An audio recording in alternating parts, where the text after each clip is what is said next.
Hey, y'all, it's Brandon Adams, the host of DawgNation Daily, the daily podcast for Georgia Bulldogs fans, presented by Marco's Pizza. Today's going to be a very interesting show. I ran for the ages really yesterday from ESPN's Kirby Smart. Now, some of y'all over the years have not liked Kirby Smart too much, but Kirby Smart continues to make a pretty strong case for Georgia and why Georgia should have been in the playoff. We will give you some of that audio from the Paul Feinbaum show yesterday. This is very fascinating. We'll obviously talk a lot about that, but we're also going to try to keep moving forward towards the early signing period, which begins now in just a couple of weeks. So Kirby Smart busy last night. We'll show you some evidence of that. We'll also talk about the latest developments with a Georgia five-star commit.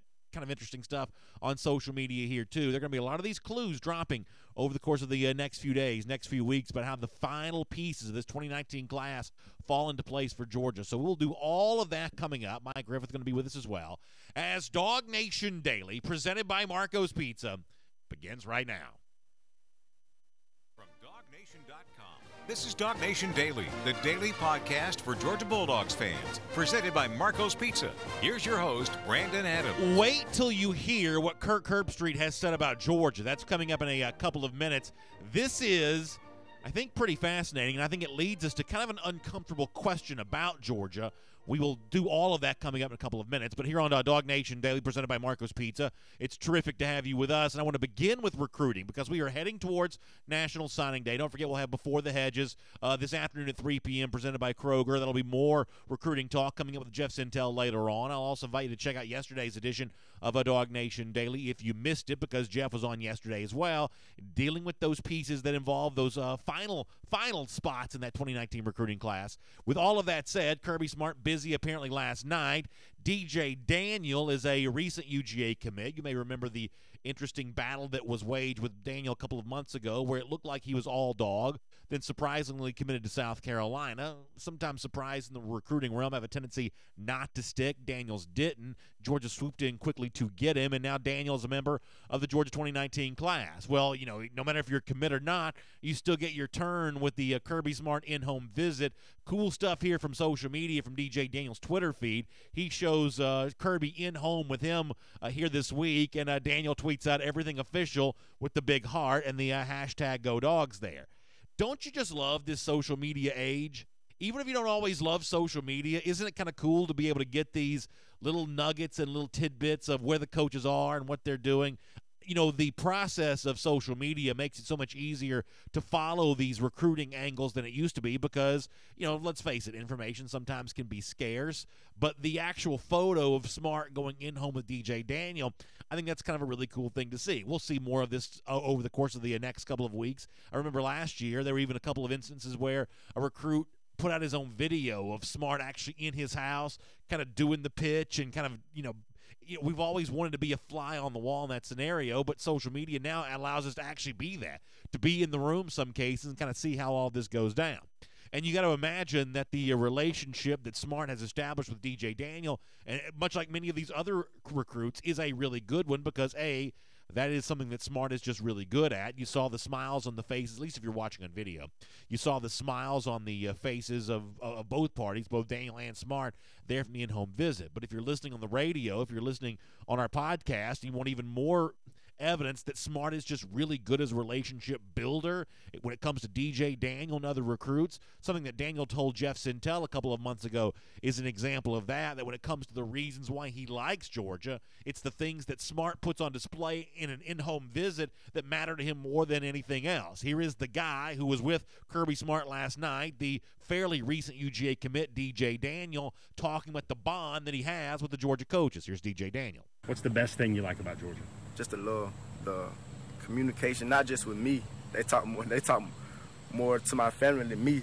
So I just know it's just love there and just being straightforward to me. So obviously, I am a Georgia partisan, right? I mean, most days I'm wearing, Georgia red and black. I'm wearing my Rose Bowl pullover right now. So, but just about every day, I've got some sort of Georgia gear on. So clearly, I'm a Georgia fan. But in addition to that, one of the things about my job is I'm really fascinated by the recruiting process, the science of it to the extent that it can be. Sometimes it's partially art, but it's also a lot science. And I do really believe that the science of recruiting is on display there with what DJ Daniel just talked about. You know, there are all kinds of potential shortcuts in recruiting. There are cool social media edits. There are videos. There are gimmicks. There's a lot of stuff like that programs try to do. But there is no substitute for what Daniel just described, relationship building, something that forms over the course of years. Strong relationships become very hard to say no to, and they are very easy to say yes to. And that is the reason why Georgia has had as much recruiting success as it has. It develops strong relationships with these players, and it's one of the reasons why I do truly believe that Georgia's going to close strong here in 2019. A name that I expect to be a part of that group, to kind of shift gears here for a moment, is also the five-star defensive end Nolan Smith. Now, we didn't talk to Jeff Sintel when he joined us on the program yesterday about this, but we certainly could have, because Nolan Smith, once again, has been very busy on Twitter. He's a guy that has made Georgia fans nervous a lot in the past. Let me show you a couple of the recent examples. Smith takes a official visit to Penn State over the course of the weekend. Happy Valley, a great place to be, I would imagine. Nolan Smith apparently had a very good time on his visit. Here's what he tweets out, and I'll read this for those of you who are listening. He says, "This weekend with a true players coach was the best weekend of my life." And it's a lot of, happy cheesing photos there in State College, PA. So Nolan Smith clearly liking the situation there at Penn State. Now, a 2018 Penn State signee, Micah Parsons, who very siclar player to Nolan Smith, saw Nolan's tweet and got excited about that. He tweets back at Nolan, and Nolan had a really interesting response to him. Micah Parsons tweets out, "Come on, little bro, let's take over the Big Ten. Let's leave home and let's build something great." Then Nolan Smith tweets out "I gotcha," and he gives the shushing emoji. Now, in most situations, in most walks of life, that would be a very troubling deal, a very weird set of circumstances that might make you feel like that Nolan Smith was about to flip away from Georgia. You can't speak more positively about Penn State than he just did there. I don't believe any of that. I don't believe that Nolan Smith is going to Penn State, nor do I believe he's going to Alabama or anywhere else in between. I believe that he's coming to Georgia. I think that social media, more often than not, offers examples of false positives. I think ultimately Nolan's heart still remains with Georgia, and I think that he has been privately and in some cases publicly one of Georgia's best overall recruiters. One more example of that, and maybe this will put the concern that people have about Nolan to bed. I saw where Jermaine Johnson, who's Georgia's another one of those great outside linebacker commits that Georgia has from this class. Johnson's a JUCO young man.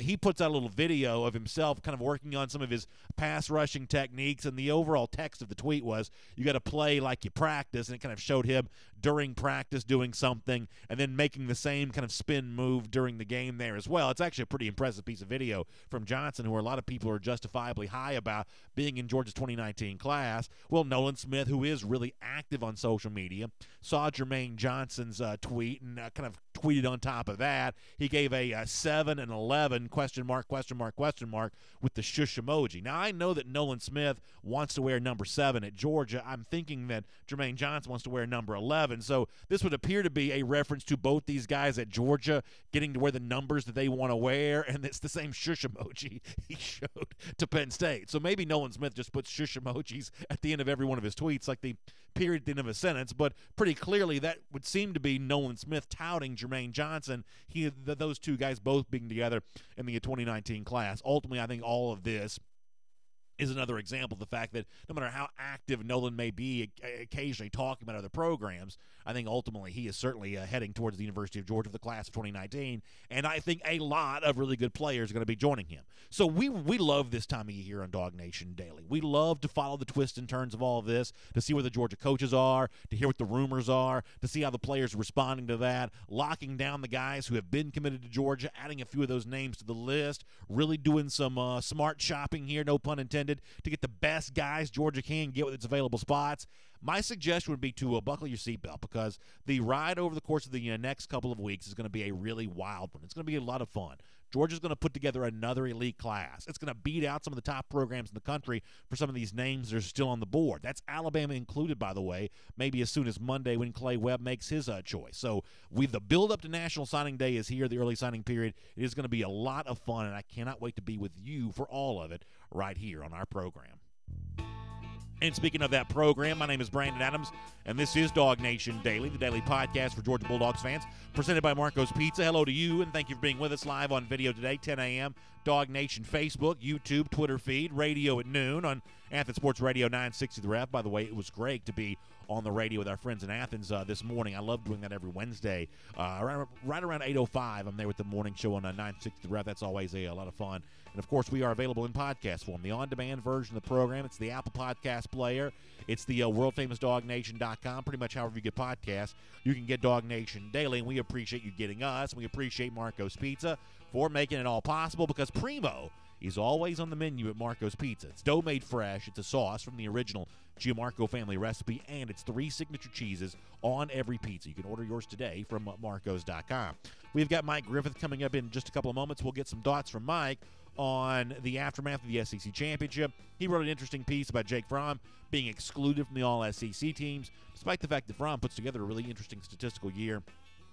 And something else I want to get into with Mike, you know, the SEC Championship game ratings were through the roof on Saturday, which may seem like a triviality, but I think at least in from one standpoint, this actually benefits Georgia going forward. We'll talk with Mike Griffith about that in a moment. Before that, though, let's do Around the Doghouse, presented by Engineered Solutions of Georgia, and I briefly mentioned this off the top of our program.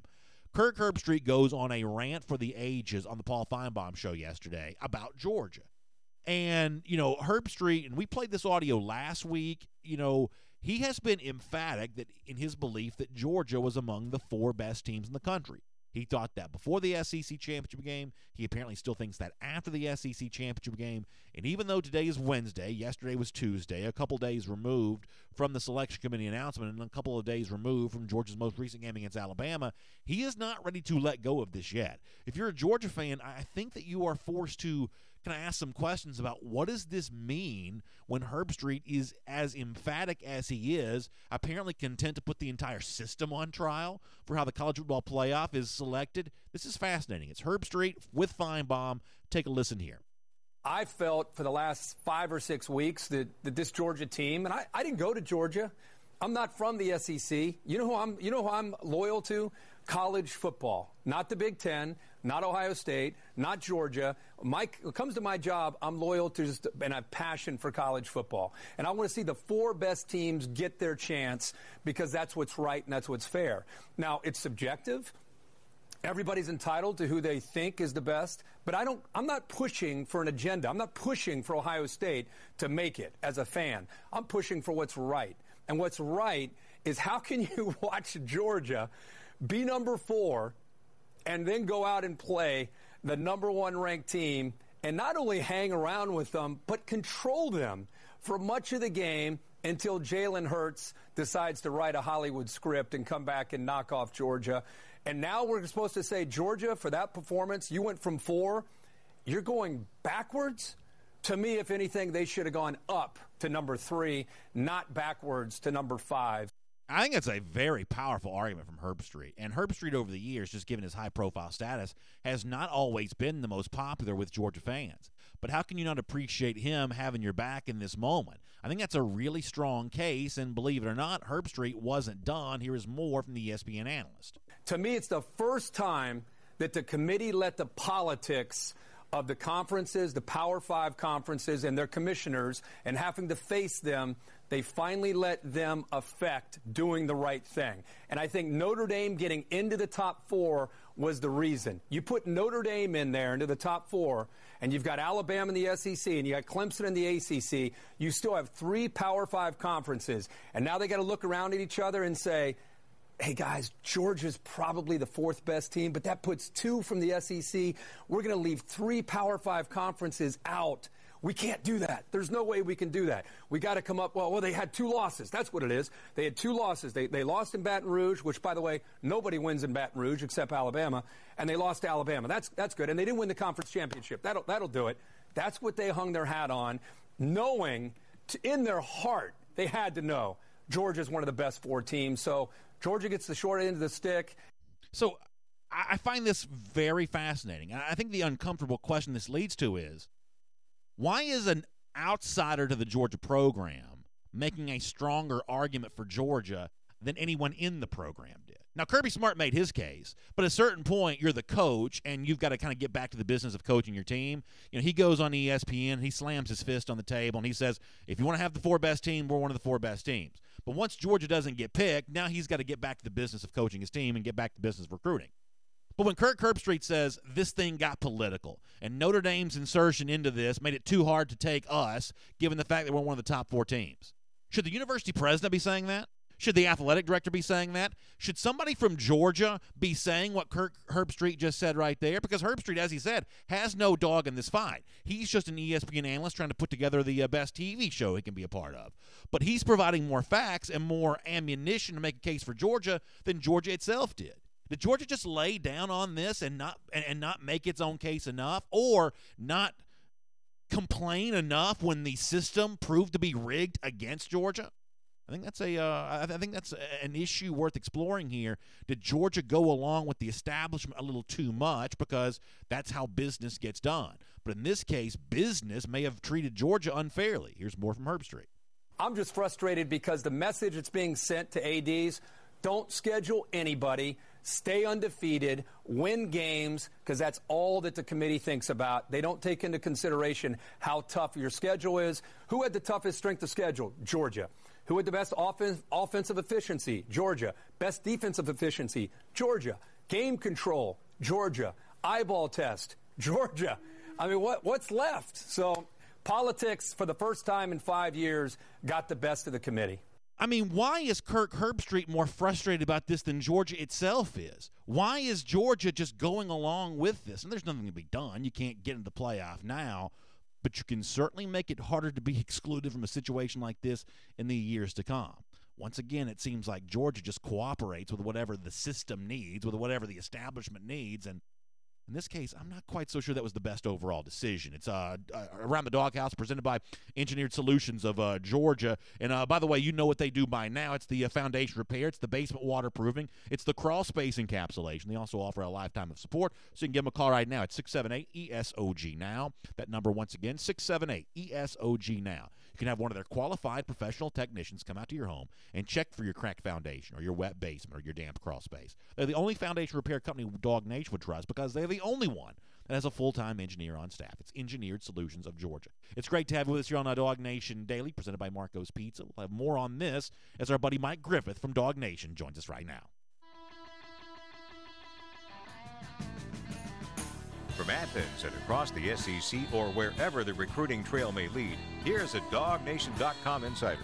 So let me say hello to Mike Griffith, who is always a provocative guy, and I'm guessing that he'll have some provocative thoughts on this.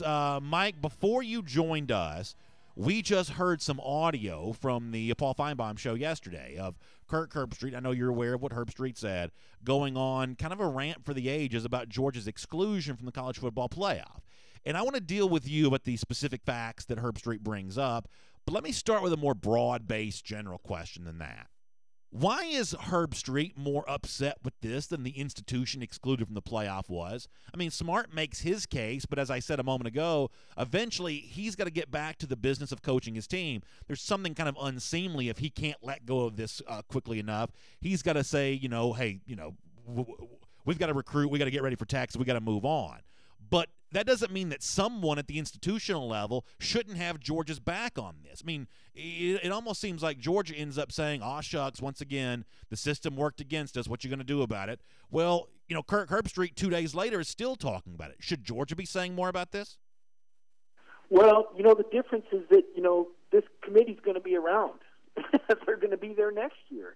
And there's not much you can say without risk of some political fallout if you're Georgia. I mean, you got to kind of take it. I mean, this is the system. These are the people that are going to judge your team next year. Many of these same people will be in the room. Whereas Kirk Herbstreit, he doesn't have anything to lose. I mean, he's his own independent contractor with ESPN. He doesn't need to fear repercussions. But the reality of it is for Georgia, and let's just call it out, BA. Let's just say it. It is what it is. You got Florida and you got Georgia Tech in that room. And those guys get paid by those institutions. They're in a compromised position, and it puts Georgia at a tremendous disadvantage, and this is just the way the system works. So let me respond to that, because here's what my real belief is, Mike. I don't think that this is a specific bias against Georgia, even though Todd Stansberry and Scott Strickland are in the room there. I don't personally believe that, but I do believe, and I mentioned this briefly to Chip the other day, I do believe that this entire system is set up to prohibit the SEC from getting two teams in, because it is the league that more often than not that's going to have the two teams being worthy of this. And so therefore we create this arbitrary system of, hey, let's reward conference champions, even though these teams are sort of gerrymandered together for the most part based on geography, as opposed to putting the 4 best teams in, because you better believe if I'm some random Big Ten team and I finally do make the playoff, I'd much rather play somebody else's conference champion than some other team that was sort of designated to be one of the 4 most talented, one of the true 4 best teams. It's just a system that benefits most of the rest of the college football at the exclusion of the SEC. And it actually has, sort of an outsized impact on Georgia because it's the program trying to work its way up to where Alabama is right now. But I don't think the system is necessarily designed to punish Georgia as much as I believe that the system truly is designed to punish the SEC. Well, at some point in time, don't you have to whine about that just a little bit? Yeah, this is what these presidents signed off on, BA, and I agree with you. If there's going to be equal representation from a geographical and a conference sense, no one really wants to see the same conference get 2 teams in every year. And to your point, we have to wonder if there will ever be a second SEC team unless that second team is Alabama. Now, Kirby brought up a great point that had Auburn won in the SEC championship game last year, that he believes they would have gotten in as a 2-loss team. He believes that's a bridge that will ultimately be crossed eventually. But for whatever reason, and we can look at the committee, as I've done, taking a little bit closer look at some of the people in that room who might be advocates, if perhaps Georgia wasn't their rival. It's like I said, and I'm not here to tell you that those 2 men necessarily railed against Georgia. I don't think we can say that. Look, these are upstanding, moral people that were selected. I know Scott Strickland personally, and he is one of the best administrators and most honest people I have ever run up across. But at the same time, you cannot ignore that he represents an institution, and that to some degree, if not consciously, subconsciously, has to be thinking about what's best for the people who support him. Just as I would expect someone from Georgia to always look out for the best interest, if not consciously, subconsciously. Maybe they don't argue as fervently, perhaps as they would if they weren't trying to compete with Georgia, and if they didn't recognize that if Georgia makes the college football playoff, certainly that would put Florida and Georgia Tech at a recruiting disadvantage. So let me play devil's advocate on this for just for a moment, because Steve Schaffini in our Facebook comment section mentioned that this issue is Georgia's alone because it blew a 2-touchdown lead against Alabama. And Mike, in the immediate aftermath of the game, I will admit that's what most of the Twitter responses to me were saying, that the fault here rests with Georgia. There was more anger about Georgia losing the game against Alabama and letting the lead slip away than there was, any kind of sense of the committee's out to get us. It's only, I think, in the aftermath of that the bitterness towards the committee starts to unearth. I mean, what do you say to the Georgia fans who are a little bit more focused on the opportunity that Georgia let slip away versus the Crimson Tide versus the Kirk Herbstreit perspective, which is even still Georgia proved it was one of the 4 best teams in the country? Yeah. I think we may have. Did we lose? We may have. Yeah, I heard a little echo there, BM. All right, sorry about that. So, did you get the question? If not, I can restate it for you. All right, looks like we're getting a little bit of an issue coming in with the phone here. We'll put Mike on. We'll put Mike on pause there, and we'll come back and get to that in a moment, because I'm obviously aware of what many of you are saying, and as I said, I saw that comment in our Facebook comment section a moment ago, and I have seen that from a lot of people on social media in the last couple of days, that the real anger here from a lot of Georgia fans is not some sort of unfair treatment by the committee, no matter what Kirk Herbstreit says. It's the fact that Georgia had a chance to knock Alabama out, and it left Bama on the ropes, and Bama came back to get the win. That ends up being the thing that I think a lot of people are more frustrated. So, Mike, let me bring you back in on that. And for the people who may have had a hard time following all that, let me just restate the question of Georgia fans who are more frustrated about what happened against Alabama, the fact that Georgia let a lead slip away, than they are frustrated by the committee treatment. How would you respond to all of that? Well, they're 2 different things. I think you can be frustrated that Georgia let a lead slip away, but at the same time, I think you have to take into account, what Kirk Herbstreit said, what we've said. Georgia played the number 1 team in the country off their feet. That was virtually an even game. It wasn't decided till there was a minute left, and even then Georgia had an opportunity inside Alabama territory. So that was about as evenly played game as you could find, especially when you consider that Georgia outgained Alabama, didn't have any turnovers while Alabama had two. That game could have gone either way. There were a couple of fumbles that went Alabama's way. We won't get into penalties, phantom pass interferences, and things like that. But that was a very evenly played game. And to the point, if you play the number one team even, how do you go backwards in the polls? You could say, well, there's the result. Okay, well, I would point to Oklahoma playing Army to a tie. Now, they won in overtime, but they were outgained by Army. You know who else took Army to overtime? Miami of Ohio. Now, Georgia didn't play the schedule that Oklahoma did. They played a much better schedule. They played the number 6 schedule. Oklahoma played the number 31 schedule. I think Georgia also played an option team in Georgia Tech, and we didn't see that game go to overtime, and I would say Georgia Tech and Army are comparable. Statistically, Georgia ranks in the top 15 in offense and defense. Oklahoma has the worst defense in the Big 12. They rank last in the Big 12 in total defense. One metric after another points to Georgia being the best team. Now, all that said, in my opinion is that you should have to win your conference championship. But you know what? I don't make the rules. And people have argued that with me for the last year and say, forget your argument. Alabama belonged in last year because they were one of the 4 best teams. If that's the wording, and if that's what the committee tells us, and that's the standard, then Georgia should have gotten in. So, yes, you can be upset they lost the game, but the different issue is, was Georgia one of the 4 best teams in the country? And the answer, no matter how you look at it, whether it's the eye test or statistics or schedule strength, it was clearly Georgia. But to Herb Street's point, there were politics involved, and that's the problem when you put human beings into the equation. I want to go back to the BCS computers. I want to know the formula, and like Kirby said, it's going to change every year as long as there's people involved. So speaking of the BCS, even during the BCS era, we had situations like this from time to time where a team was either left out of the championship game when they thought they shouldn't have been, or now left out of the playoff when they think they shouldn't have been. And in terms of how they go on to play in the less heralded bowl game, the results are kind of all over the place. Obviously, it'd be great from a Georgia fan's perspective if Georgia goes out and routs Texas and says, see, we really were one of the 4 best teams all along. But as I said, that's not always the way this kind of stuff works out. Do you think that Georgia will be motivated to play Texas? I do, and as much because they have something to prove because of the level of competition on the team. Because there's a lot of young, hungry Lions that are looking for playing time, and there's a lot of seniors that want to go out on a winning note. The one thing I've been impressed with, BA, the last year that I've been on this beat is the focus, and I've said it from the beginning, how dialed in these guys were.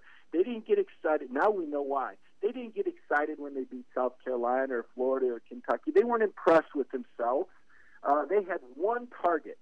They had one moment in mind, and it was that game in Atlanta, and they left it out there on the field, and they proved they were every bit as good as Alabama. You play that game 10 times, Georgia probably wins 7.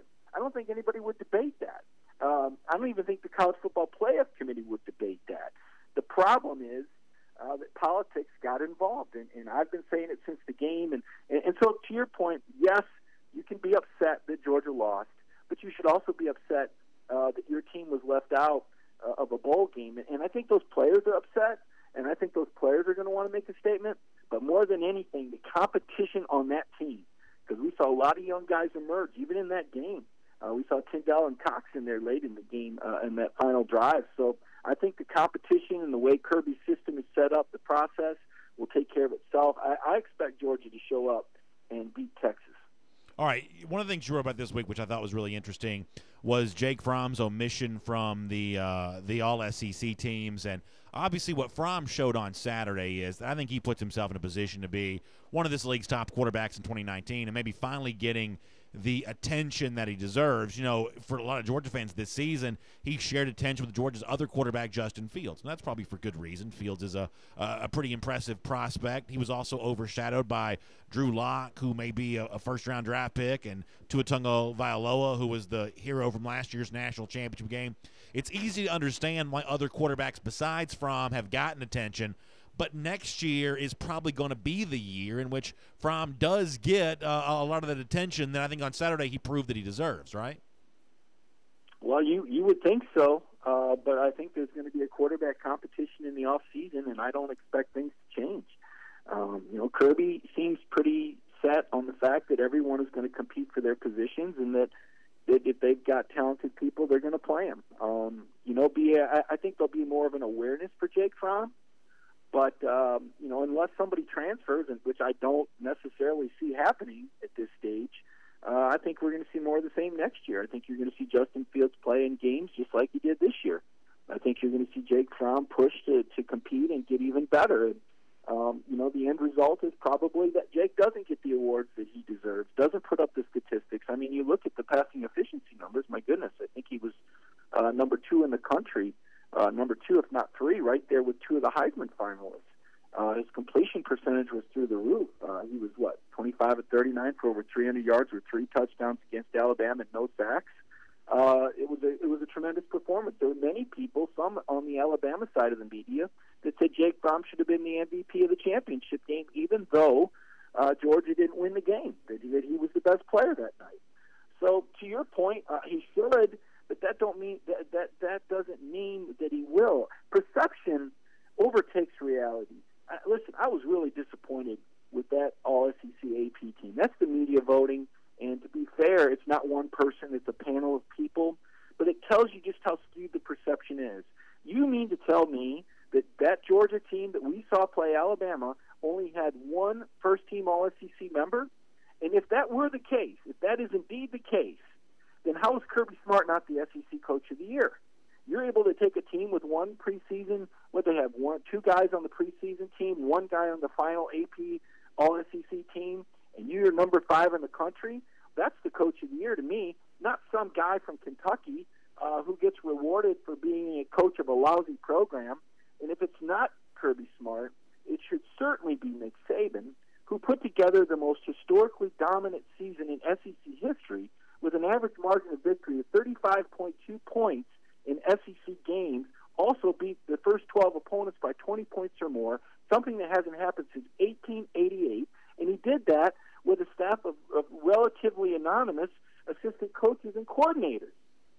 How is Nick Saban not the Coach of the Year? I get it that he can't get it every year, but my goodness, I don't know how Nick Saban's not the coach. And if it's not Nick, then it should certainly be Kirby, who had to replace a number of NFL starters, including the SEC Defensive Player of the Year, and overcome the loss of 3 offensive linemen. So, but somehow somebody was drinking out of the bourbon barrel and decided it was time to reward Kentucky. Maybe they got confused and thought it was the basketball ballot. I don't know. Where would one find this bourbon barrel, Mike? Somewhere between Kentucky and Tennessee. They used to play that in a rivalry. It's probably in somebody's closet. I don't think they're going to bring it back out. But somebody might have found it and gotten into it before they voted, I guess. Let me finish up with this. You wrote a piece yesterday about the just huge ratings generated for the SEC championship game on TV. And I don't think this is inconsequential from a Georgia perspective, that this is a program that had a huge fan base prior to 2017. I don't know how big its national brand truly was, but when you're in the Rose Bowl, one of the I think the most beloved games of the season last year, you make the national championship game, which is not fondly remembered by Georgia fans, but it was a big moment on a huge national stage. And you come back on CBS this past Saturday and you have these giant ratings.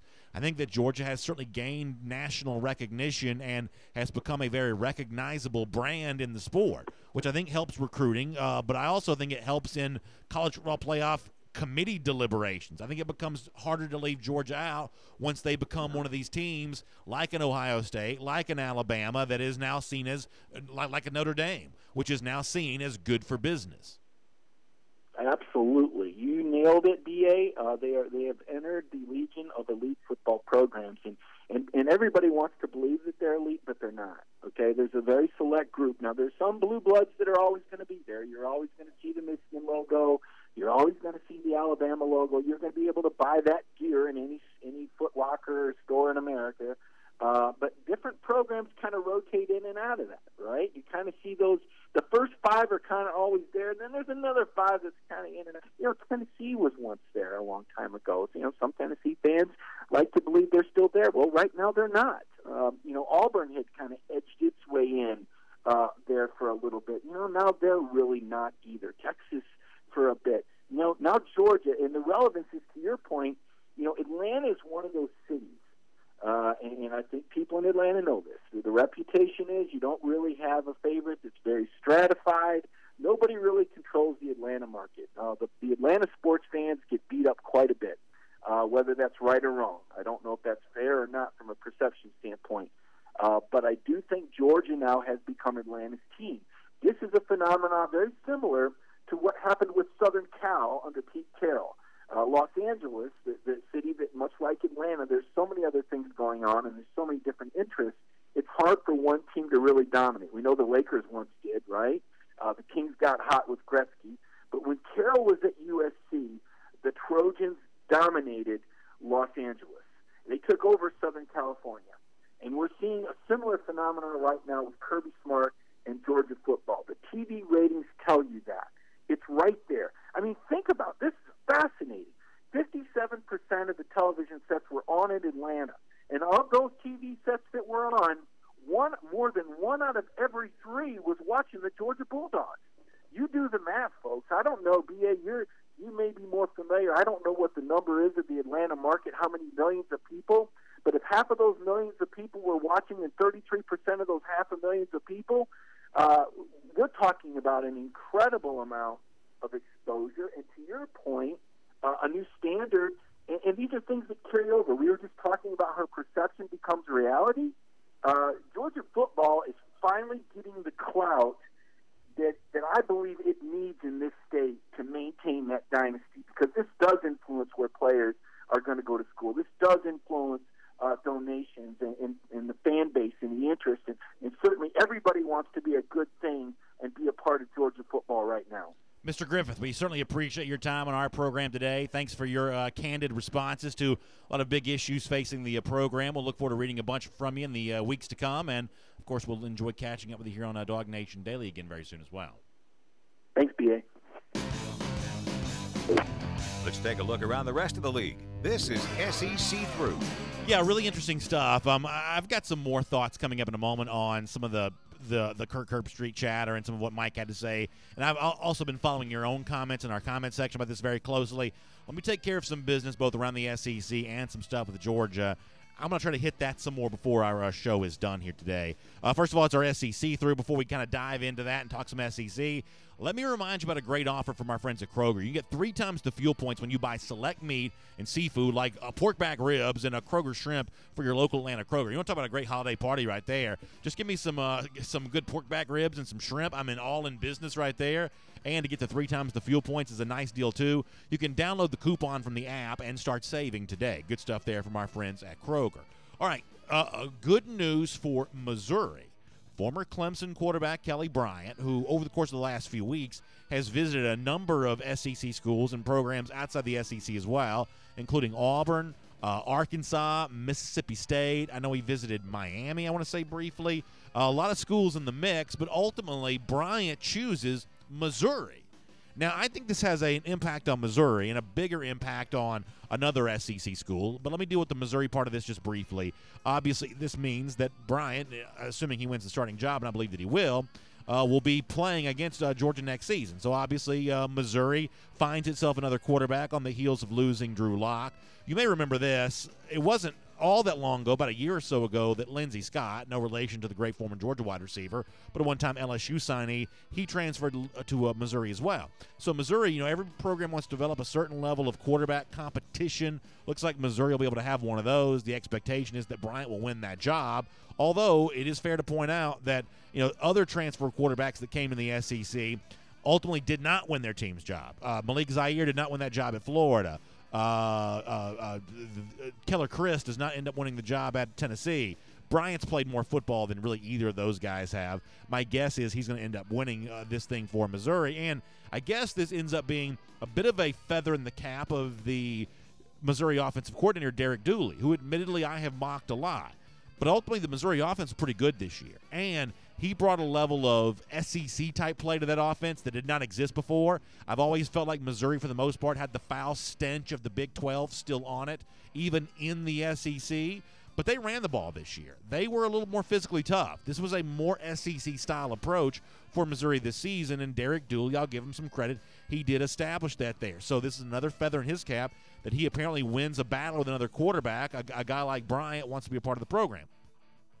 But the real story for me is not the school that Bryant chooses, because ultimately I don't think Bryant's that good, nor do I think Missouri will be that good. The real story here is the impact on Auburn for not getting him. Now, I don't know enough about this to know if Auburn was necessarily the number 2 school involved, but, you may have seen that Jarrett Stidham has recently announced that he's going to give the NFL a try. I'm always a believer that the SEC stories have a way of being connected to each other. When I saw that Stidham was going to the NFL, I just assumed that meant Bryant was going to choose Auburn, and that didn't happen. So now you've got Stidham moving on, and not every Auburn fans likes Stidham at the moment. In fact, he may not even be popular with 50% of Auburn fans right now, but he's still an NFL-caliber quarterback, at least to a certain extent. Now he's gone. Kelly Bryant, who led Clemson to playoff, is not available either. So now you're left with what I'm guessing is going to be a triumvirate of quarterbacks, including Malik Willis, who's been given a chance, and I don't know, Joey Gatewood, who I'm not even sure he was a full-time quarterback when he was in high school, and Bo Nix, who's coming in and, thought to be a pretty good 2019 quarterback. But this is also a recruiting cycle with quarterback not expected to be that deep of a position. Nix has, looked good in high school, but he's also going to be a freshman next season. The overall point here is I think Auburn has to be very careful this offseason. This is already a program in turmoil. Gus Malzahn's status is bizarre, to say the least. We've dealt with all those reports and rumors about Auburn wanting Malzahn gone, and now it would appear with no Kelly Bryant, no Jarrett Stidham, Auburn doesn't have a quarterback either. We've seen Georgia rivals fall on very hard times over the last couple of years. Tennessee is probably still in the midst of being a disaster. Florida has been a disaster. They think they're getting out of that now. I am not so sure the next Georgia rival to trend into some really bad times may not be Auburn. This is going to be a very precarious offseason for the Tigers, and obviously a lot of Georgia fans will be getting their popcorn ready to watch more bad things happen there on the Plains. One more story to get to.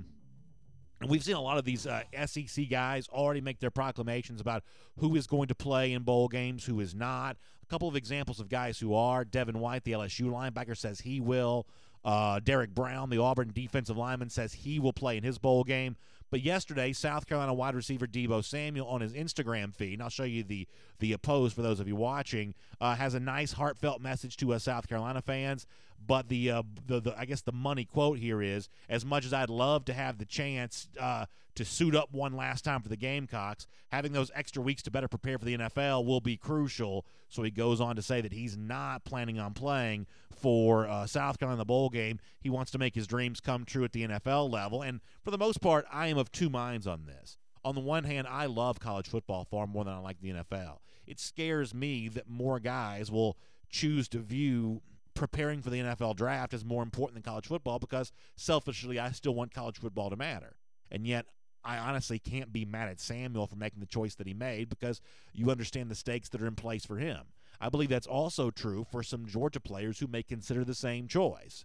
And we may hear some about that in the days and weeks to come, of a Georgia player either deciding, yes, I will go out and support my team one last time, or no, I need to prepare for the draft and I need to play defense against the idea of an injury. This is a weird time that we're living in. They're going to be, 100 or so guys around college football end up not playing in bowl games, or at least, I would say dozens, maybe it doesn't end up being 100, but it's going to be a lot, and in at least some case, that's going to be touched on by the Georgia situation there as well.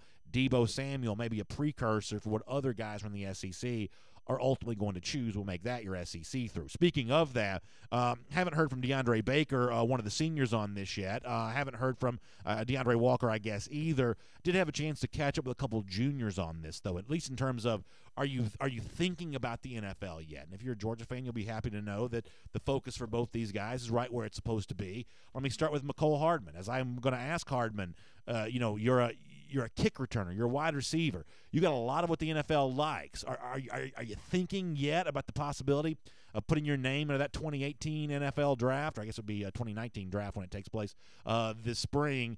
In the immediate aftermath of the SEC championship game, though, Hardman's focus is still right where it should be. Here's McCole. You have a versatile skill set. You can return kicks. You've proven yourself to be a very good wide receiver. That's a pretty valuable commodity for the NFL. Is that something that you're going to think long and hard about at the end of this season of maybe leaving after your junior year to go to the NFL? I ain't putting no much thought in it, man. I'm just focus on the season, focus on us right now, and just try to finish, and that'll come at a later time. So McCole Hardman not thinking about that yet. The same thing goes for Elijah Holyfield, who really came into his own this season. Holyfield became one of Georgia's featured backs. He's also pretty fresh in terms of he hasn't gotten as many carries during his college career as other backs have. That's the kind of thing that the NFL might actually kind of like. That little bit of wear and tear on his body may be a positive for the NFL. But Holyfield, much like Hardman, is not thinking about this yet. Here's the UGA running back. Obviously, you've got a lot to think about and maybe haven't had time to do that. Have you given some consideration to the fact that you might give the NFL a try after this season? No, I haven't given that much thought yet. So it's if you're a Georgia fan, you take it as a positive that Holyfield and Hardman are still focused on the task at hand, but believe you me, this is coming. For a lot of these UGA juniors, they are facing a decision, and I think for a lot of fans, they hope that most of them will choose to stay at UGA, and many of them probably will. But announcements from these guys in various respects are going to be coming. And for some of the Georgia seniors, one way or another, they're going to say something about their status for the bowl because it's a big enough deal now where people are just going to be talking about that. As I've said, you've got guys like Derek Brown and Devin White who are playing. There could be a Deebo Samuel who's not. One way or another, some Georgia guys will have to make a decision about that. We'll obviously be following that here on DawgNation Daily, presented by Marco's Pizza, when all of that goes down. All right, let me, in the time we have left, though, kind of circle back to where we were discussing a moment ago with the stuff involving Kirk Herbstreit and his passionate case for Georgia being in the college football playoff, and my suggestion that maybe somebody from Georgia at the institutional level ought to be arguing for that as much as Herbstreit is. Certainly it seems like you want to be the kind of program that just doesn't get pushed around and take it lightly. And in some cases, maybe Georgia has cooperated a little too much over the years with whatever the institution, be it the SEC or the playoff selection committee or the NCAA, whatever they needed. Georgia at times may have been a little too cooperative about that kind of stuff in the past. But I thought that Wiley Foster had a really interesting comment in our Facebook comment section. What Wiley said is, I'm going to try to read what he said. I kind of jotted this down. Wiley said, the job for Georgia next year is to just simply take this out of the committee's hand. I think that's kind of an interesting point. It goes to the notion of leave no doubt. You know, when you allow a doubt to creep in of, does a second SEC team deserve to be in the playoff, then you do take your fate out of your own hands and put it into someone else's hands. From that standpoint, I think that Wiley brings up a good point. I think a lot of Georgia fans agree that next year the job for Georgia is to have no discussion whatsoever, to be a rubber stamp into the college football playoff by leaving no doubt about UGA's playoff status. So obviously we will talk about that, and we'll do a lot of that coming up in the weeks and months ahead. And I guess where I'm left with all of this is when you hear Herbstreit say it's essentially an injustice that Georgia doesn't get included, and Mike Griffith makes the points that he made, and I made the points that I made, you almost wonder, can anger here be a motivation for UGA? And obviously the Georgia coaches and Georgia players have said their own piece about that from time to time, whether it be about revenge against an opponent. Kirby Smart downplays that. But just it doesn't mean that privately the conversation happens in that same regard. A lot of times what they talk about privately is a little different than what they mention publicly here. And I'm not so sure it's such a bad thing to say we got robbed by the committee, or we got robbed by the officials, or we got robbed by whatever, if that motivates you to come out and take care of business the following year. One thing's for sure, though, it's been 767 days since those lousy, stinking Gators have beaten Georgia, and that's good news. We'll see you tomorrow here on DawgNation Daily. All right, on video, you can react to anything you want to from today's program. We'll kind of let you have your piece here. So we'll kind of dive into that and get ready to go. Patrick Lindsay says he thinks the motivation behind Kirk Herbstreit is he's pushing for the 8-team playoff so Ohio State can get in more often.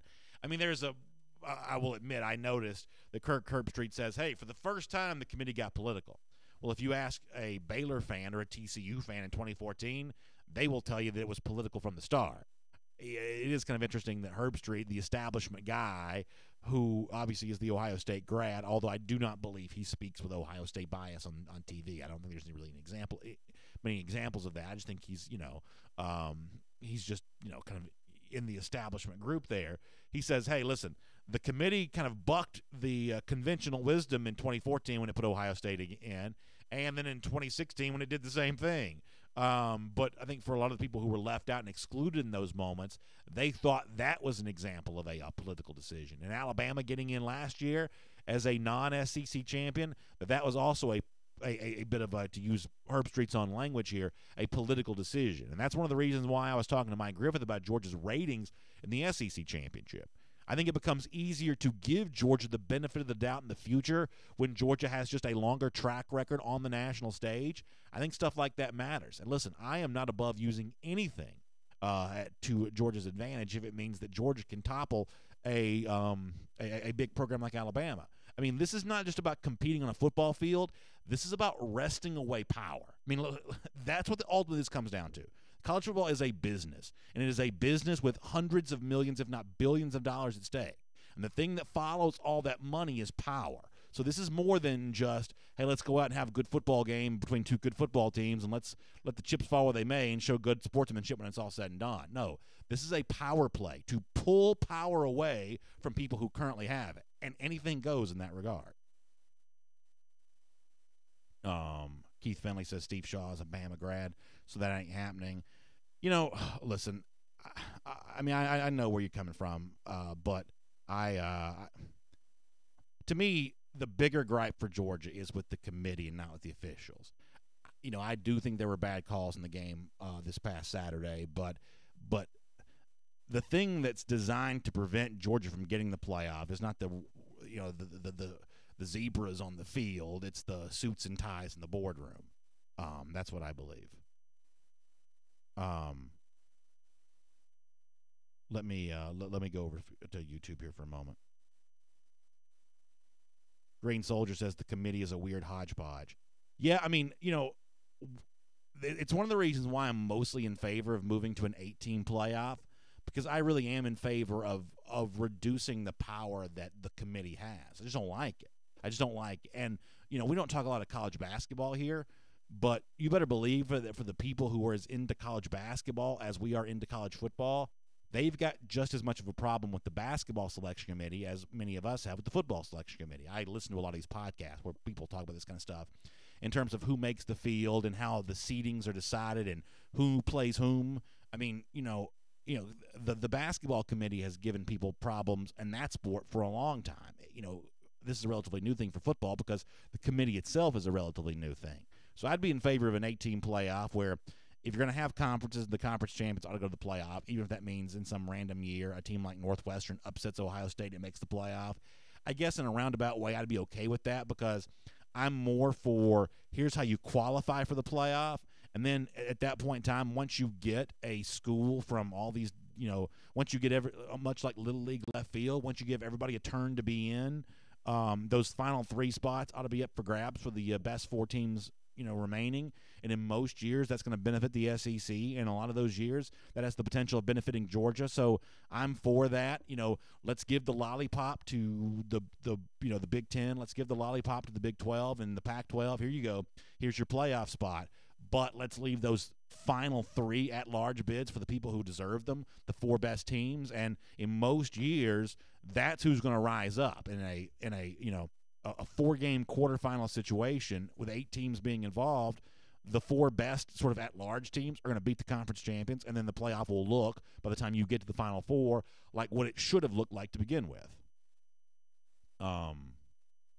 G. Gray says BA wants a Division II playoff system. I don't really quite know.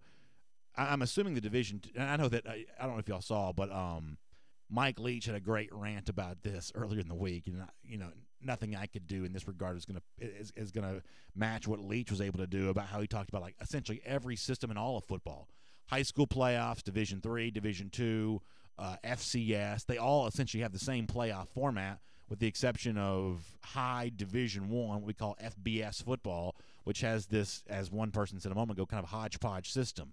I mean, I don't often think Mike Leach makes much sense. In this particular case, though, I do think he makes pretty good sense. Double R says, BA, what do you think about a 6-team playoff with 2 teams getting byes? Double R, I think in a 6-team situation, which is kind of like how the NFL playoffs work at the conference level, if you think about it, what you're basically describing is either an NFC or AFC style playoff format. I think in a 6-team format, I think that it'd still be very easy for the second-best SEC team to get excluded. One of the reasons why I like the 8-team format is because it's going to be a lot harder to exclude that second SEC team, or in some cases a third SEC team. It's going to be a little bit harder to exclude that. And at that point in time, you have a chance of getting down to the true four best by the time you get to the semifinals. In a 6-team situation, in most cases, in a lot of years, it'd still be very easy to say, oh, well, you didn't win your conference. Because remember, we got 5 conferences in Notre Dame, and if Notre Dame can buy itself an undefeated schedule, it's going to make the playoff. And so that still gives you 5 other conference champions, which in a lot of years is going to make it easier to exclude that second SEC team. So from that standpoint, I wouldn't be in favor of the 6. The other thing that Herb Street said in the rant we heard earlier, and I do think this is really interesting beyond just Georgia, and James Franklin from Penn State talked about this too, that as Herb Street said, no matter what the committee says about scheduling, what it has proven is that you need to find as many wins as you can get. Just be undefeated. Be as close to undefeated as possible. Now, UCF would also say you need to be undefeated and in a Power 5 conference. And I think that's probably true. That if you schedule your way to an impressive record and you are in a major conference, you are making the playoff. You are essentially gifted a spot in there, and there'll be very little debate about that. As wrong as that is, there will just not be a lot of debate. 1 loss is fewer than 2. That's why Oklahoma gets in. No losses is better than 1 loss. That's why no one questions Notre Dame's status in this, even though they'd be a point spread underdog to literally every other playoff contender. They've got no losses, so therefore there's no real debate. And on Sunday, when you watch the show, there was no debate. Notre Dame was just assumed to be in, but from a analytic standpoint, a betting standpoint, Notre Dame is inferior to not just Georgia, but virtually all the other teams it was compared with. So take Georgia out of this for a moment and just look at the format the way that it is. How much longer is it going to be before conferences start gaming the system because they know it can be gamed? Let me give you a real-life example of how this already happens in sports. I'm going to use college basketball again. You know those teams that are like the 16 seed in the NCAA tournament? They make the tournament by winning their conference tournament. But for a long time, and I don't know if they still do this because I don't follow the sport as close as I used to, but for a long time, these like really, really low-level conference tournaments, the number 1 seed only had to play 1 game. They had a bye all the way to the conference finals, and they played the conference finals in their own gym. So now they didn't always win, but that was the conference saying, we want to try to game the system so our best team wins the tournament. Because in a tournament, anything can happen. We don't want our team to have to play 3 games. We'll make them play 1 game. They can play in their own gym because these small conferences don't play neutral site games anyway. And that was their way of gaming the system. So it already happens in college sports as it is. I don't know that that's necessarily a bad idea. But with a lot of these conferences who have a lot more latitude about scheduling, the ACC conference schedule doesn't get announced until sometime during the offseason. We already know the SEC schedule right now, but some conferences don't announce their conference schedule until, later on. Pretty soon, in some boardroom somewhere, some conference is just going to look at their potential playoff contenders, and they're going to give their best team the easiest schedule. And with all the money that's at stake, and as I said earlier, all the power that's, to be gained, you'd be crazy almost not to do that if you thought you could.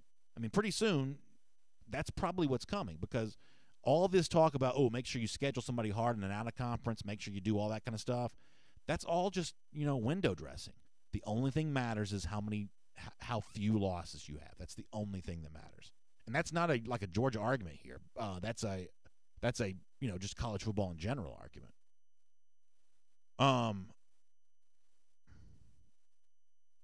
Alex Howard asked an interesting question on YouTube. He says, how would you predict the Notre Dame-Georgia game to go next year?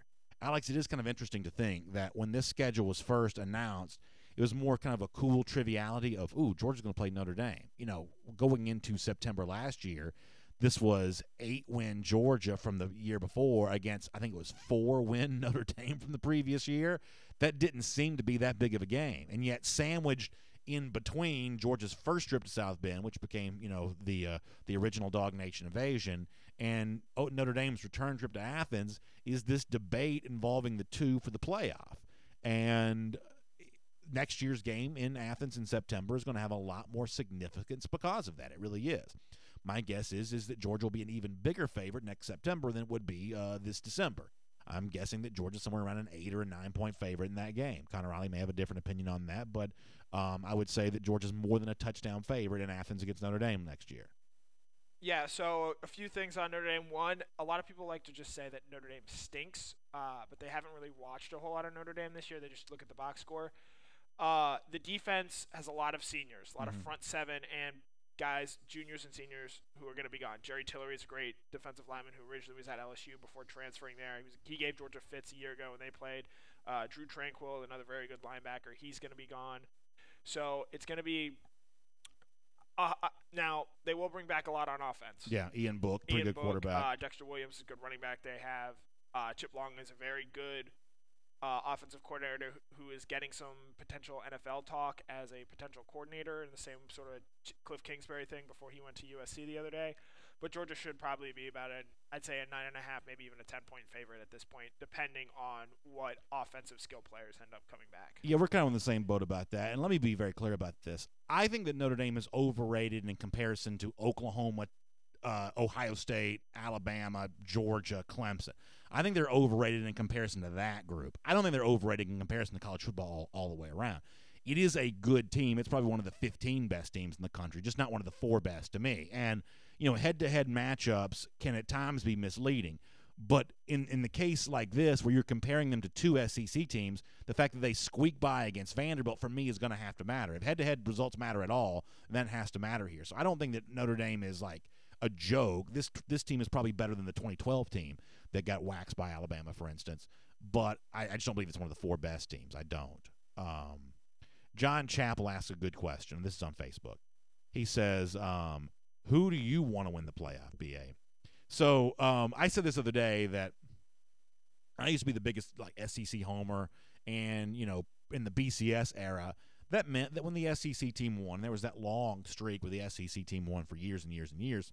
For the most part, I was always glad that streak continued, even though that meant in some years kind of being somewhat happy for some fairly distasteful programs. But that was just kind of my mindset at the time, that it was good for the SEC to be viewed as the best conference, because it meant that one of these days Georgia might gain from that reputation a little bit. So that's kind of the way I thought.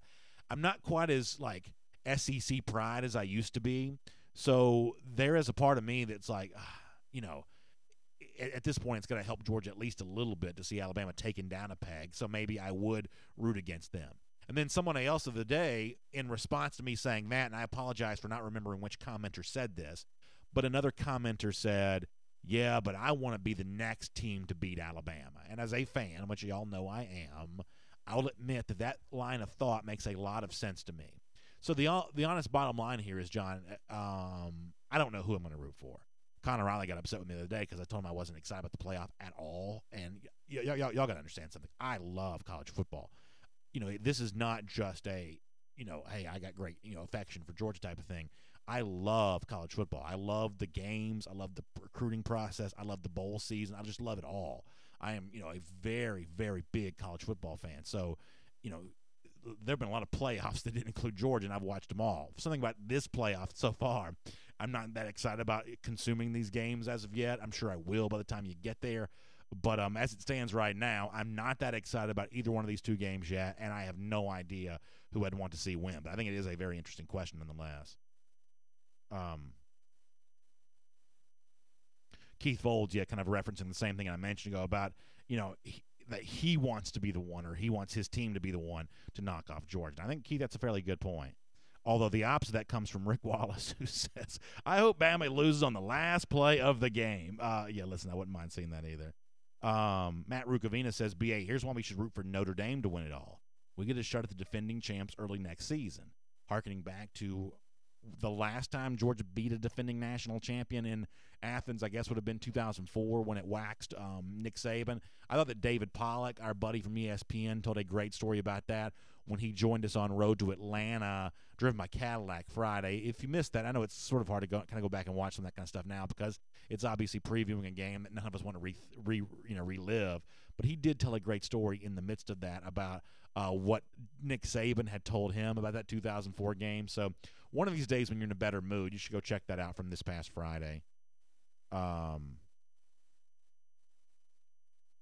John Dudek says, I say we break Bama's record next year. Let me get the rest of John's comment. I apologize. When the Facebook comments come fast, I lose them a little bit. What John says was, beat every team by 4 touchdowns. Take that out. Take that off in the playoff committee. John, that's a pretty good idea. Justin Sisk says about a non-Power 5 team winning the national championship. We are asking for trouble in the future. I think I'm kind of on the same mind with Justin on this of I'm just not that interested in these non-Power 5 teams making this playoff. And it's not that I think UCF is necessarily a bad team. Once again, I think they're clearly one of the 20 best teams in the country. I don't think they're one of the 4 best teams in the country. And I don't think that you earn your way into the playoff by beating teams like Memphis. I just don't. That's just a different level of the sport. And, they'll say, but we did that without Mackenzie Milton. And my response to that is, have you seen what the backup quarterbacks for true national championship contenders look like? For goodness sakes, Alabama's backup quarterback is Jalen Hurts. It's the former SEC Player of the Year. Oklahoma's backup quarterback last year was Kyler Murray. He may win this year's Heisman. Georgia's got Justin Fields, who could start for probably 100 teams in the country at least. I mean, at the very Ohio State's backup quarterback is Tate Martell. Martell would be starting for a million teams around the country. The very best teams have elite backup quarterbacks too. That's what makes a national championship contender what it is. It's depth at every position. It's why UCF's claim of being a national champion is just farcical. Now, if they beat a second SEC team for a second consecutive year in a bowl, that's a pretty big feather in their cap. But it's not the same thing. It's not the same thing. Van Bird says, B.A., what is DawgNation going to do at the Sugar Bowl? That's a good question, Van. So we've kind of been finalizing some of these plans. I am going down, Connor and I are going down together on Sunday. It's Sunday the 30th. There are some, we'll do a lot of obviously the coverage of the game. There's a couple big things happening on Sunday and Monday in terms of press conferences. There's a big parade, I want to say, on that Monday, December 31st. There's a chance we team up with some of the partners that we've been with in New Orleans before. A lot of the more fan-friendly aspects of this are still to be determined. But in terms of the actual overall coverage, we're going to hit it hard on Sunday, hit it hard on Monday in terms of bringing you game coverage on video. We'll do kind of a weird version of DawgNation Daily on New Year's Eve, which probably won't start at 10 a.m. Eastern time, but that's a holiday for many of you anyway. It will be sometime on that Monday morning, though. We'll do that. We probably this is still very much to be determined. On Tuesday, the January 1st, that's the day of the game, we probably won't do DawgNation Daily that morning. We'll probably treat that like a Saturday, which means we'll do Kroger Kickoff and we'll do a lot of things like that. But we probably won't do DawgNation Daily on January 1st. We will do DawgNation Daily from New Orleans the following day, though, which is Wednesday, January 2nd. So we will do a wrap-up show from New Orleans before we come back home on Wednesday morning. So in terms of fan-friendly stuff and when we can all hang out together, I think we're still trying to figure a lot of that kind of stuff out. That's sort of a logistic thing that has to be kind of done by somebody who's got better organizational skills than I do. But in terms of some of our broadcast times and game coverage, some of that kind of stuff is falling together a little bit. So some of that's falling into place. But as far as some of the fun stuff, they don't let us have a lot of fun. So we'll have to see. I'm kidding. We'll do something fun. We'll tell you about that when we know more about it, Van.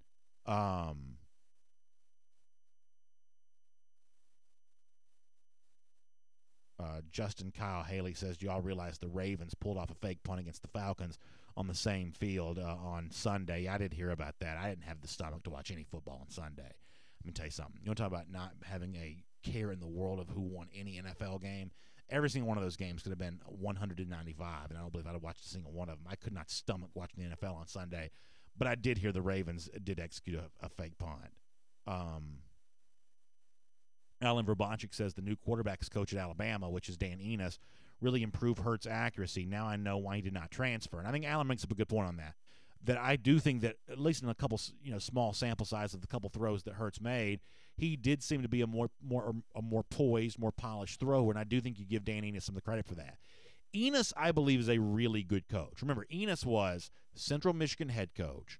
He didn't get fired. He left. He voluntarily left being head coach at Central Michigan to go be the offensive coordinator at Arkansas.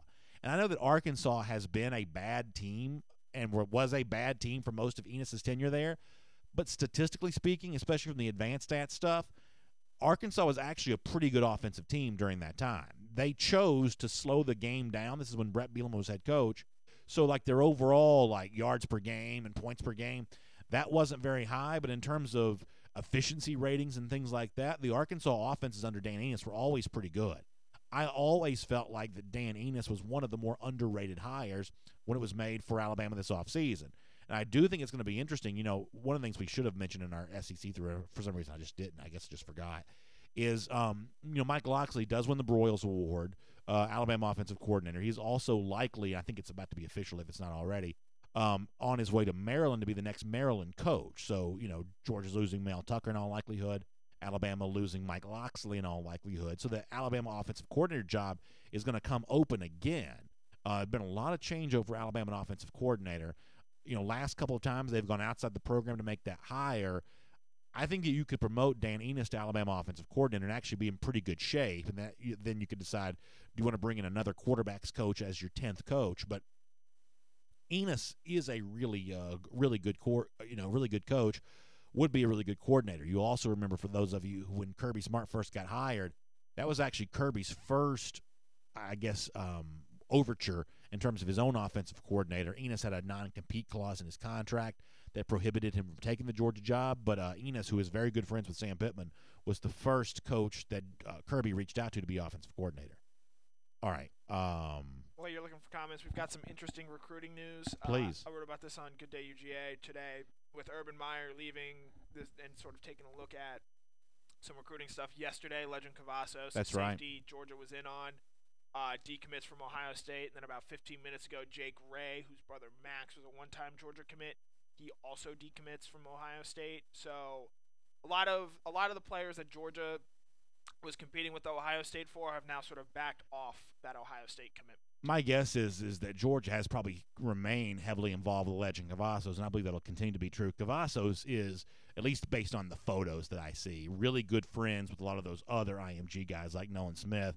I've always kind of – I sort of view some of those guys – I'm going to date myself with this reference, but they're almost kind of like a rat pack with each other. It's like the Sinatra, the Dean Martin type stuff. I've always felt like Cavazos fit in really well with that group. The Ray situation, I guess I'd be a little bit more surprised if Georgia is in on Ray, given the fact that Max Ray had decommitted from Georgia at one point in time. He ended up at Ohio State as well. So I don't know what the Ray situation would mean, but my guess is that Georgia is probably still pretty heavily involved with the Legend Cavazos. Exactly, and they're not. And as you know, as I wrote yesterday, and as Jeff Sintel talked about, there's Brian Brzee, the #1 overall prospect, defensive end that Georgia really would like to have.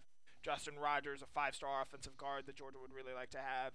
So I think, this is what I sort of wrote this morning, Urban Meyer stepping down is a big win for Georgia, both on the recruiting front and in the Georgia has to beat Alabama and win a national title next year because, you know, as Georgia fans saw in Kirby Smart's first year, Ryan Day may go on to be a great coach, but that transition from offensive coordinator to first-time head coach is not easy. Right. And you could see Ohio State take, you know, a step or two back to where they go 8-4, 9-3 next year, especially if Dwayne Haskins goes to the NFL, which a lot of people are starting to think he will, as a potential top quarterback.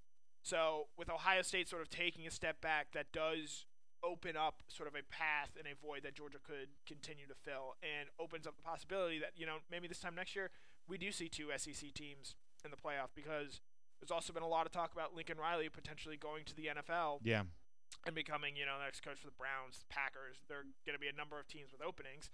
And if he's gone, you know, you wonder where Oklahoma goes next. And Oklahoma is likely to take a step back if Lincoln Riley's gone, who's proven that he's a great coach.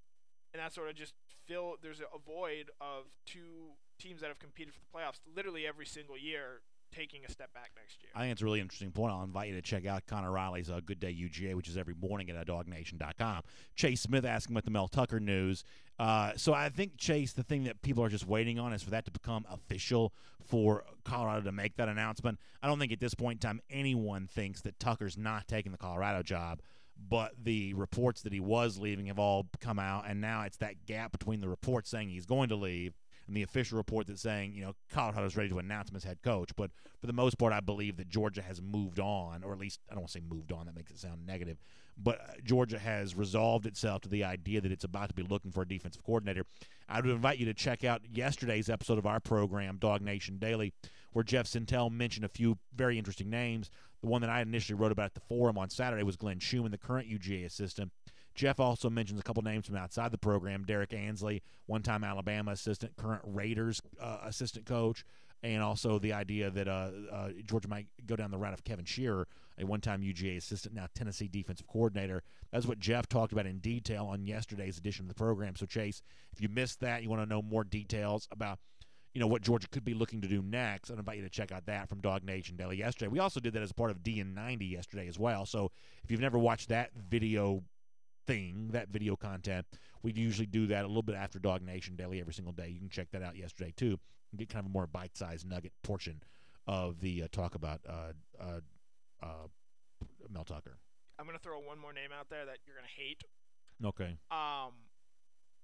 This team just had a coaching change. Yeah. He's been a long-time defensive coordinator, well-respected fans don't respect him, but he's well-respected by both Urban Meyer, Nick Saban, the Bill Belichick tree. You're going to say DJ Durkin? Oh, no, I'm going to say someone you're going to hate even more. Oh, okay. I thought you were about to mention DJ Durkin. I did see somebody mention him somewhere. I mean, DJ Durkin, unfortunately, is a really good coach who is just toxic right now, and more toxic than Hugh Freeze or any of these guys. It's funny that you mentioned toxic and toxicity. I'm talking about Greg Schiano. No, I don't think so. I mean, as a defensive coordinator, he's put a lot of defensive backs in the NFL. And I don't think this is going to happen. He's still technically at Ohio State, but I don't know how much longer that's going to be. I think Ohio State's going to eventually promote Alex Grinch to the full-time defensive coordinator role. But as a candidate, he checks a lot of boxes, and he does sort of make sense, and it does theoretically start the Kirby Smart finishing school for failed head coaches. Much the same way that Nick Saban's had his for a while. So I actually probably don't hate that as much as you might think for some schools. In other words, I don't want Schiano as a head coach. I think Tennessee fans were right for revolting against that last year. As a defensive coordinator, though, I don't really mind that quite as much. I think my issue is that the Kirby system is so well established that there's no reason to outsource that to anybody else right now. Kirby going down the road of either a coach that he's already been training up like Glenn Schumann, or a coach like, Derek Ansley, who's kind of got that same kind of idea, Shearer from that same overall type of school, or kind of anybody from that realm, is kind of what I want to see. It's only for a head coach whose system kind of falls apart. For instance, Gus Malzahn on the offense, where all of a sudden now maybe Malzahn needs to bring in a new mind, some new blood on the offensive side, because his plays don't seem to be working anymore. Kirby's defense, I believe, is still working just fine. So I think someone else from his own, I don't want to say tree because it's really Nick Saban's tree, but from someone who's a few branches down on that Nick Saban coaching tree, that's always what I'm going to support, even if that coach is a relatively young and inexperienced guy. And one last thing on Schumann here, if and when the Tucker news does come through, I've already seen people talk about, Schumann's too young, he's only 28, 29. If you think Glenn Schumann is the best candidate for the job, you should absolutely hire him. His age should not be a concern. It's it's not like the president of the United States where you have to meet certain requirements. Sean McVay is the second best coach in the NFL right now, the best offensive coach in the NFL. He's 32. He's younger than his starting left tackle. Yeah. If Schumann knows his stuff, and it clearly looks like he does, because Roquan Smith was great under Schumann's sort of direction that second year he had with him. The Georgia linebackers got better. No one thought anything of Tay Crowder before this year, and he was Georgia's starting number one linebacker on Saturday. Now, not everyone may love that, but you also saw a guy like Channing Tindall come in. He had an impact. He picked up another sack. Schumann's shown that he can develop guys. He's an excellent recruiter. His age should not in any way, shape, or form be a concern and hindrance from him getting the defensive coordinator job. Derek Tillman in our Facebook comment section says you couldn't go wrong with Schumann or Derek Ansley. And for the most part, I agree with Connor on this. And it's actually similar to how I feel about the Georgia Tech coaching search to the extent that I'm paying attention to that at all. I saw some Tech fans on social media yesterday, or I guess just fans in general, saying that Brent Key, one of the names being considered for Tech's open coaching job, he's the Alabama offensive line coach. The thought is, oh, well, he's not ready to be a head coach yet. But as Connor was kind of pointing out, for the true rising stars in the coaching profession, if you don't hire them a year early, you don't get to hire them at all. Now, I'm not saying that Schumann would bolt from Georgia if he's not named defensive coordinator, but he's not going to wait around without that title forever. It's just the next step for a guy that would seem to be a fast riser in the coaching profession. So when you've got a guy who's upwardly mobile, if you don't take him early, you don't get him late. You just don't. He moves on to that next job because there will always be more job openings than there are really, truly qualified, insatiably hungry guys to fill those positions. Schumann is one of them. He will be a very attractive defensive coordinator candidate, if not this year, next year, whenever. So take him when you can get him, or you can't get him. It's true for Georgia's defensive coordinator job. It's also true for Georgia Tech's head coaching job, that if you want the best guys, you got to get in on the ground floor. Otherwise, they are gone and somewhere else. That's just the nature of upward mobility. All right, we have got to go. We will be back, though, at 3 p.m. this afternoon for Before the Hedges, presented by Kroger. That means a lot of recruiting talk coming up on that program. We will look forward to being a part of all of that with you. We'll have the the podcast posted, so you missed a portion of the regular broadcast. You can hear the on-demand version of that in audio form. I thought Mike Griffith had some really interesting stuff on today's program. I think the Kirk Herbstreit stuff is some of the most interesting audio we've ever played on DawgNation Daily. It has certainly elicited a major response here in the show today. I'm back tomorrow morning at 10 a.m. We're going to look more at recruiting tomorrow morning as well. Getting close to that Clay Webb decision. We got some stuff on that, and really just a lot of fun here in the days ahead. We love this time of year. I love coaching rumors. I love recruiting season. I just love it all, and I can't wait to devour it with you. Starting tomorrow morning at 10 a.m. right here on DawgNation Daily Live, presented by Marco's Pizza. Y'all have a great day, everybody.